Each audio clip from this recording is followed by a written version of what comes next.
When Clara bought her charming 1920s historic cottage, she felt like she had found her dream home. She loved the character of the old walls, the creak of the floorboards, and the absolute privacy of the deep lot. But 6 months after moving in, she began to notice a strange pattern. Every time she left her house for work, her keys would be moved by an inch. Every night, she felt a draft from the bedroom wall, even with the windows sealed shut. One evening, Clara dropped a small earring behind her heavy oak vanity.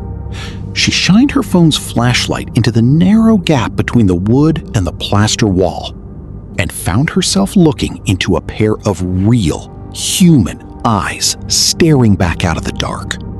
Welcome back to Verdict Vault. Tonight, we look into the bone-chilling story of the architect who built a parallel labyrinth inside an ordinary house and the horrific discovery hidden within the blueprints for 30 years. Clara ran from the house and called the police. When a tactical team arrived, they tore down a section of the drywall in the master bedroom. They didn't find a simple crawl space. They found an entire network of hidden corridors. The corridors ran between every single room, lined with black felt to absorb sound.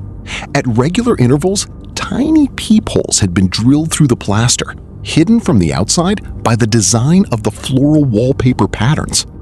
Deep inside the center of the house, hidden behind the chimney structure, police found a small makeshift living area. A sleeping bag, a collection of notebooks, and rows of audio tapes dating back decades. The man in the walls had slipped out through a hidden hatch in the pantry floor just before police breached the house. He was gone, but his notebooks contained his identity. The notebooks belonged to Vance Larson, the architect who had purchased the home in the late 1980s and completely remodeled it before selling it to its next unsuspecting owner. Vance hadn't sold the house to move away. He had sold the house to create a human terrarium. For 30 years, through 4 different owners, Vance lived inside the walls, observing their lives without ever being caught. He knew their schedules, their secrets, their fears. He would steal food so slowly they assumed they had forgotten eating it. He lived as an invisible parasite in his own architectural creation. But the audio tapes revealed an even darker truth. Vance hadn't just watched. In 1994, one of the previous tenants, a young college student, had mysteriously disappeared from the house, a cold case that police had never solved.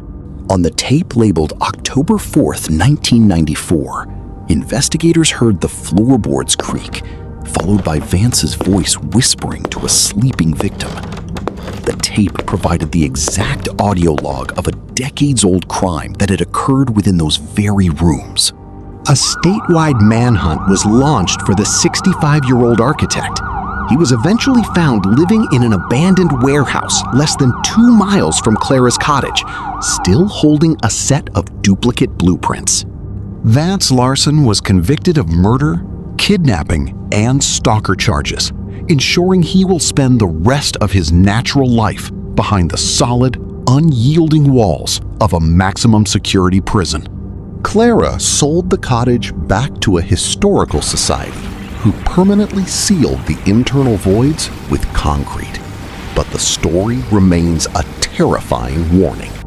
The next time you hear a strange creak inside your walls late at night, don't just assume the house is settling.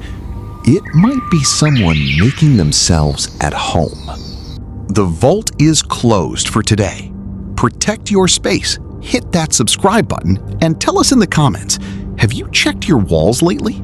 We'll see you next time on Verdict Vault.